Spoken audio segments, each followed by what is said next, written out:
ఆయేషా మీరా case CBI court చేశారు. నేను టీవీలో పేపర్లో చూశాను.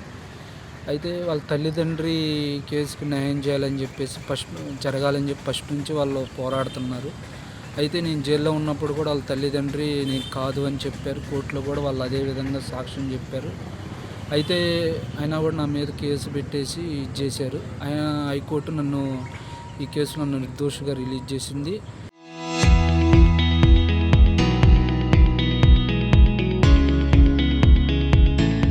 అయితే ఈ కేసు నేను రిలీజ్ అయ్యి బయటకు వచ్చిన తర్వాత కేసు హైకోర్టు సిబిఐకి అప్పచెప్పడం జరిగింది. అప్పచెప్పినప్పుడు సిబిఐ ద్వారా వాళ్ళకి న్యాయం జరిగిద్దని చెప్పేసి నేను అనుకున్నాను. కానీ సిబిఐ కేసులో కూడా ఎవరు ఏంటనేది తేల్చుకోకుండా అది క్లోజ్ చేయటం జరిగింది.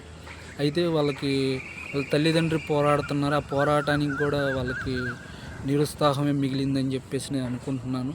కానీ గవర్నమెంటు ఆయేషా మీరా తల్లిదండ్రుల విషయంలో సానుకూలంగా స్పందించి వాళ్ళు ఏదైతే కోరుకుంటున్నారో ఆ కేసులో న్యాయం జరగాలని చెప్పి అసలు దోషుల్ని పేర్లతో సహా చెబుతున్నారు. అసలు దోషుల్ని పట్టుకొని వాళ్ళకి శిక్ష పడాలని చెప్పేసి వాళ్ళు కోరుకుంటున్నారు.